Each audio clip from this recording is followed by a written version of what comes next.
Ayan. Opo, magandang babae at lalaki. Ay, Mama Ana. Ayan, si Mama Ana lang kilala ko eh. Ayan. Okay, sino po nakakilala sa akin? Ako po. Ako rin. Hindi nyo kilala, no? Okay lang, hindi ko rin naman kayo kilala. Hindi, ako po si Pocholo de Leon Gonzalez, kaibigan po ni Christian Reynes. Ako ay nakidnap lang. Nagpasama lang kanina umaga si Sir Christian. Sabi niya, samahan ko hanggang alas 12 lang. Ang hali, mag-alas 12 lang po ng gabi. Andito sa Makati lang. Napunta ako sa Riyaya, Quezon. At hindi ko alam ang asawa ko. Hindi. Ayan, ako po ang may-ari ng Creative Voices. Dati kasama ko si Sir Christian sa Titans Business Venture. Yan. Kami magpa-partner doon. Ako yung naging voice and speech coach niya nung siya ay kabado pa magsalita sa Tama ko siya sa Davao noon. Ba't merong echo? Oh. Ano bang gusto niya? Sample. Sample. Ako dancer, hindi na ako singer. I'm a voice artist. Ano ba yung ginagawa namin? Kami yung nasa likod ng mga napapanood yung telenovela. So, Korean novela, anime, ayan. So, pinakasikat yung Nature Garden. Ako director noon. Ako nagsulat din noon. Sama ko si Sir Karen. Sino ako doon? Ako si Gao Minser. Pero joke lang yun. Hindi yung totoo. Ako yung boss ng tatay ni Sanchay. Mamaya na. Pero bibigyan ko muna kayo ng kwento. Gusto niyo ng kwento? Gusto niyo ng chismis? Gaya kami na bubuhay. Isang araw lang pakuha sa akin ng picture si Diwata. Magtuloy ng video mo sa kanya. Nung bata ako kasi wala kaming TV, so nakikinig ako radyo. Alam niyo yung gabi ng lagim? Oo. Since hindi drama siya, dapat hindi niyo ako nakikita. Ayan. O, diba? Walang echo. So, gusto ko pikit kayong lahat. Oo, huwag kayong titingin sa akin. Bilang kayo, 1, 2, 3. 1, 2, 3. Pikit. Sir, sabi ko, titingin. O, isa pa, bilang. 1, 2, 3. 1, 2, 3. Isang gabi ng lagi. Si Utoy at si Lolo Tasyo ay naligaw sa kabubatan. Ha? Lolo Tasyo? Pasensya na. Sarap kasi maglaro sa puno. Ay, naku, sabi ko naman sa'yo, apoy, huwag ka maglaro dyan. Ginabi tuloy tayo. Ha? Lolo, may gumagalaw. Ha? Lolo! Sino kayo? Kakainin ko kayo? Ha, Lolo? Ay, naku, huwag ka mag-alala. Hindi mo ba alam? Ako si Kapitan Kangkong. Kapitan Kangkong! Psh! Humanda ka sa akin, puno. Itong bagay sa'yo. Ya! Ayan, patay na. Galing! Yan lang yan. Wala, may mahalang talent pick ko, pero Ay, ganun dahil ba? mahal ko kayong mga mahal ni Sir Christian, hindi libre na lang. Yun na nga yun. Basta yung mga, siguro yung mga sikat na lang na napapanood niyo na sikat yung boses ko, ako lang hindi. Oo. Yung mga commercial ko nung araw, yung Bibo Hotdog. Alam niyo ba yung Bibo Hotdog? Alin dun, sir? Yung puppet. Alam niyo yung puppet? Oo. Oh, gusto niyo marinig? O, bilang kayo. 1, 2, 3. 1, 2, 3. Tate, Bibo. Bagong Bibo. Oh, anong sikreto ng bagong bibo? Tikman mo. Paano? Papit ako eh. Nya.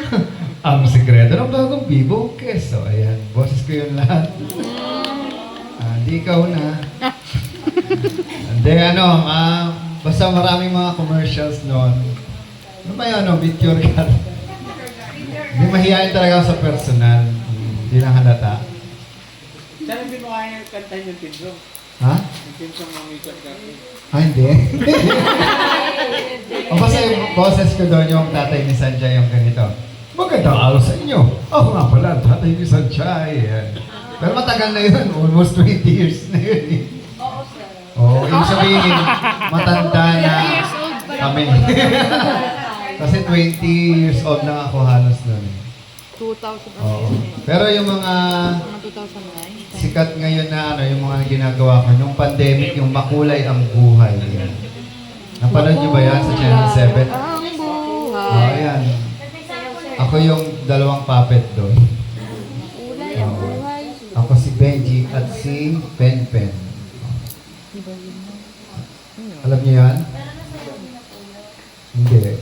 Ikaw, siguro nasayaw mo na yan ng bata mo. Bata ko yun. Kulay ang O, nag-enjoy ba kayo? Yes! Buti naman. Oo. Na-amaze po kami. So, andito kayo para Enjoy. team building. Nag-team building na ba kayo? Sinong facilitator nyo? Server. Oo. Ayan. Nung araw kasi yan ang trabaho namin sa Malacanang. Team building kami. Gusto niyo bang konting motivational talk? Yes. Okay, sige. Bigyan ko kayo ng 10 minutes. O, ano una kong tanong? Ba't kayo nandito? Wala nang kasagot. Wow. Seryoso? Oo. Alam nyo, ako, galing din ako sa malalaking kumpanya, no? Sa ABS-CBN, sa GMA, even sa Malacanang, ayan, DCRH. Alam nyo ba yung mga yan? Oh, buti pa. Buti kilala nyo pa kasi wala na ABS, di ba? Pero magbabalik na yan. O, bigyan ko lang kayo ng 5 tanong to know your purpose in life. Okay ba yan? Oo yan. Ato, biglaan to, Sir Christian. Okay, ang unang tanong, dapat ito lagi niyong tatandaan na, anong unang tanong? Sige nga. Ha? Hindi dapat ang To know your purpose in life. Ang unang tanong, who are you? Sino ka? O, ang sagot dyan, pangalan mo. O, second question is, what do you do? O, halimbawa, diba, what do you do in your personal life? What do you do in your job? What do you do kapag nasa public kayo? Diba? O, ano yung third question? Who are you? What do you do? Ano yung third question? Wala. Yun nga. Ha? Ano nga yung purpose? O, di ba? Anong ginagawa mo? Anong pangalan mo? Anong ginagawa mo? At para kanino mo ginagawa ito? Who do you do it for? Di ba? Halimbawa, ikaw ay isang nanay, isang kapatid, o anong trabaho mo ngayon dito sa company? Yun ba yung ginagawa nyo? So, yan yung 3 tanong. O, sige. Bibigyan ko pa kayo ng 2 tanong na gusto kong bukas, pag nilay-nilay nyo. Sige nga. Magkakaibigan ba kayo lahat dito? Hindi. O magkakasama ba kayo lahat sa isang ano? Hindi. Hiwa-hiwalay. Okay. Sige. Ang pang-apat na tanong. Ano? Diba, what do you do? Who do you do it for? Number 3, what makes a difference sa ginagawa mo? Kasi kung, halimbawa, isa kang nanay, yun na lang ha. So, what makes a difference dun sa mga anak mo? O ngayon, sa trabaho mo, ano yung kakaibang ginagawa mo that gives value dun sa work mo, sa mga company pinapasukan mo? Alam niyo, napaka-importante sa isang kumpanya. Meron kayong hindi lang camaraderie, but the sense of relationship. Di ba? Kasi alam niyo, hindi natin maiwasan may mga integera sa isang kumpanya. May taong mabuti, may taong masama. Pero tandaan niyo, walang taong nagbabago, lumalabas lang ang totoo. Kasi simula mabait, kasi may kailangan. Nung nakuha na, nakalimutan na kung, di ba? Kasi syempre ako galing ako sa showbiz. Alam niyo yung sa simula mabait. Sa simula akala mo Okay. kaibigan mo. Yung pala sa dulo, naiingit sa'yo kasi gusto niya makuha kung anong meron sa'yo. Pero maganda, halimbawa kayo, may na-achieve yung isang tao, ang tanong, maiingit ka ba o ma-inspire ka sa kanya? O, di ba? Alam nyo, ang inggit, natural yan sa tao, pero dalawa lang ang patutungan yan, makasira o makabuti. Di ba? Halimbawa, ba't siya ang dami niyang sales? Ako hindi. Baka siya mas masipag kaysa sa'yo. So, ma-inspire ka sa kasipagan niya. Lalo-lalo na sa nangyayari ngayon sa social media, di ba? Nakakaingit naman talaga yung mga taong umuunlad. Pero ilan lang sila sana yung sumisikat. Sa dami ng tao sa mundo, ilan lang ba sila? Best example na lang, ang leader natin, si Sir Christian, di ba? O ano ba yung pinagdaanan niya sa buhay niya? Bakit narating niya ang kinakatayuan niya sa buhay niya ngayon? Di ba? Hindi naman yan instant na kung anong status niya ngayon o anong sitwasyon, anong posisyon, eh bigla na lang umusbong. Hindi na, kahit naman si Diwata, di ba? Makita niyo bakit siya ang sumikat. Pero ito, last ng tanong. Ano yung panlimang tanong? Para siyang kabumabang. Ay. Oh, maganda yan, sir. Oh. Para kanino. Pero ito, tandaan nyo ha. In the future, after this, matatapos yung ano nyo, team building or outing ninyo. Maaring itong sinasabi ko sa inyo, matandaan nyo o hindi. Pero everything just, kumbaga, time is an illusion. There's a present version of us, future version of us, past version of us. Ano yung past version of us? Imagine mo yung sarili mo kanina, umaga, na excited kang pumunta ngayon dito kasi sa isang taon yung magtatrabaho, ngayon lang kayo mag-outing. Yun yung past version mo. Ngayon, yung future version mo, iniisip mo, mamaya, magsiswimming kami. O di ba nangyari na siya kanina? So kanina, yung future version mo nung umaga ka, present version mo kanina habang naliligo ka.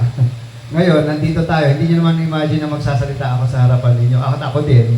Hindi ko rin na-imagine na tatawagin nyo ako kasi kumakain ako dun. Gutom na gutom na. Pero, para sa akin, if I'm given a chance to inspire, become an inspiration to others, kahit may bayad man yan o wala, I will do it. Bigyan ko kayo ng idea magkano binabayad sa akin pag nag-talk ako, ha? Huwag nyo na itanong. Wala kayong pabayad. Baka makonsensya lang Oo. kami. Donation ko na lang sa inyo.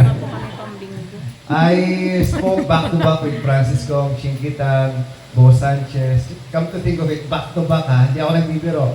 Even sila, basta name it. Kung sino makita yung motivational speaker sa internet, naka-back-to-back ko na yan. Maybe sila, kung sa concert, ako yung front act, sila yung main. Oh, sila yung sikat eh, ako hindi. Okay lang yun. At least, I had a chance to spoke back-to-back with them in the same stage na kung saan sila nagsalita. Pero ako naniniwala, parang araw, may kwento rin kayo. Like si Sir Christian, sabi nga, he is an inspiration to others. So, hindi rin niya maiwasan. Kasi pag nung araw kami yan, sasamahan ko yan sa radyo, di ba bro? Di ba? Kasi kailangan ng someone na nasa likod mo eh. Di ba? So, yung last question na gusto kong itanim nyo sa isip at puso ninyo. Ano? Sige nga, magbigay kayo ng question kung mapaisip kayo. Di ba sabi ko kanina may past, present, and future version of us. Tulo na yun. Oh. Sa letter B, paborito ng mga bakla. Alam niya? Uno, dito. Ano? Ano ka in the next 5 years? Pag-isipan nyo. Hindi ko ibibigay sa inyo yung sagot. Ha? Yung tanong na yan, kayo yung magbibigay ng tanong sa sarili nyo. Pwede hanggang kailan ba ako dito? Ano bang magagawa ko para sa company? Or anong gagawin ko para makatulong ako umunlad ang sarili ko at ang kumpanya ko. Diba? Kasi ang kumpanya nyo, yan ang nagbibigay ng pagkain sa pagkainan, di ba? Pag walang trabaho, walang kita, walang makainin. And it gives life to your family. So treat your company as your second family. Napaka-importante yan. Kasi kung wala kang pagmamahal sa trabaho mo, wala rin pagmamahal ang trabaho mo sa'yo. Alright? Yun lang at sana may na-share ako kahit konti. God bless everyone.